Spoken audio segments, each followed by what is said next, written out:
You know, it's worse when you finally see that person that's like a shining light there. Like out of nowhere, there's another car that like pulls around and they're already following them. So you have to like keep searching.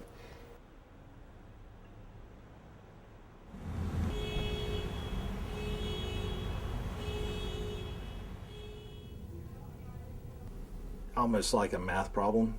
If you like working math problems, you see the problem, you have to figure out how to find an answer, and when you're done, you know pretty much you're right or you're wrong, and then you go back and try to fix it. I had a good understanding about the department. I was aware of the challenges from being both a student and employee, that parking here on campus, as in anywhere, is not a good thing. The department itself had pretty much been beaten up. The employees kind of beaten down from just constant negative remarks.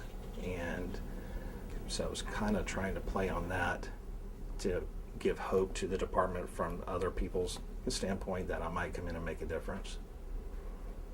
I really don't think there is a great solution to the problem. I mean, always adding parking is a good thing, but even then, number of parking spaces required for the number of students just will never equate. There is a serious problem when you can't go to class because you can't find a parking space.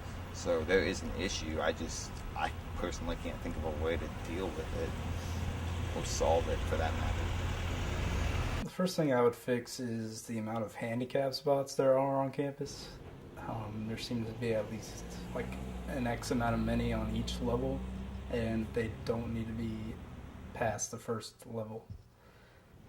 Make it so that freshman drivers aren't allowed that first year. I know other colleges are starting to do that, and it seems like an amazing idea. I would recommend doing that. If you're a freshman, there's a learning curve, obviously. One of the things I joke around with incoming freshmen is FSU is definitely not a place where you can get out of bed at 7, leave your house by 7:30, get to campus at 7:45 for an 8 o'clock class. That's just not going to work for you. Most classes are during the day, between the hours of like 10 and 2, where everyone's on campus, causes the inability to get a parking space, especially if you have classes that start or during those times. There's so many students on this campus, and there should be so many spots that should be able to hold them. So these garages aren't really doing the work.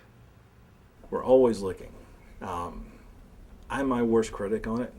I recognize how far we've come in the positive way in the past 2 years, but I still look at things that we can do better. But the big thing we're trying to do right now is we're already are very heavily in talks about building garage number 6.